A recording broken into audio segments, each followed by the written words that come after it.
You know, for 27 years, I was an atheist. I thought anyone who believed in a God or gods was, well, stupid or uneducated, naive, gullible, or just into the gig for money, sex, and power. I mean, after all, everyone knows that religion is just a psychological crutch for intellectual weaklings, right?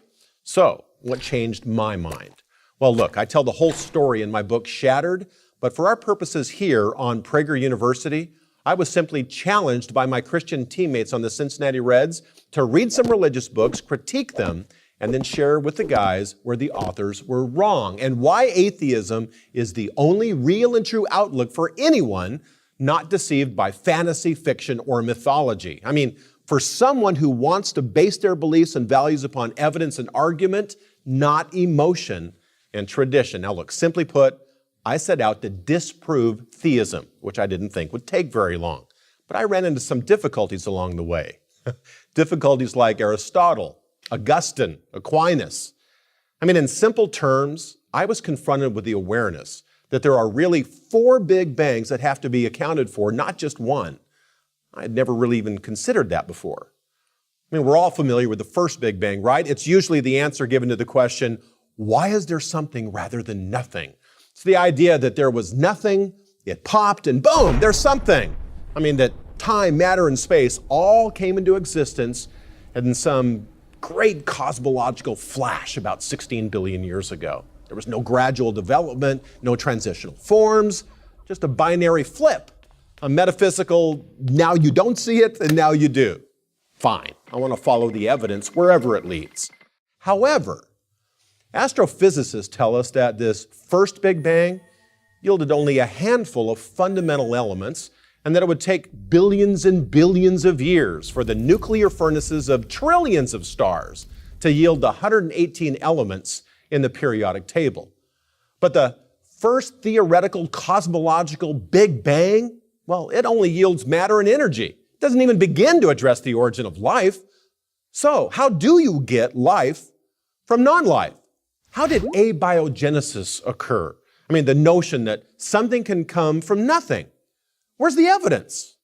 Well, you're going to need another something from nothing leap of faith, some kind of biological second Big Bang. For all the mind-blowing advancements we've made in physics, biology, and chemistry in just the past 100 years, we're still no closer to making it happen. We don't have a clue. The closer we look, the wider the chasm. I mean, sure, we've learned a lot about how to manipulate life forms, how to add and subtract DNA material, even map the human genome, but we have no idea how to literally create life from dead stuff. Now look, at this point, we still only have physics, chemistry, and some basic biology, or matter, energy, and simple life, if you will, but we still don't have a way to account for the great diversity of life forms. I mean, the huge differences between bacteria, plants, and animals. Nor do we have a way to account for the differences between man and animal. We still don't have an anthropology at this point. So we're going to need a kind of anthropological third Big Bang to account for all this, which of course is what Darwin was after in his Descent of Man thesis. Now look, Darwin answered a lot of questions, but he could never answer the core question. How did evolution begin?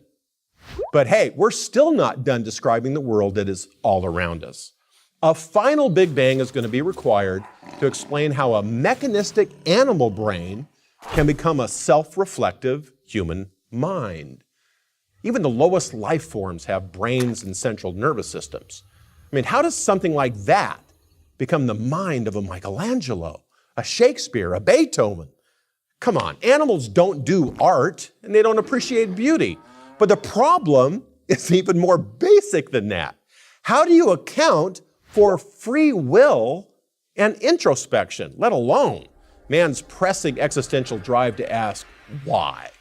Well, we're going to need some kind of psychological fourth Big Bang to account for man's moral and aesthetic sense.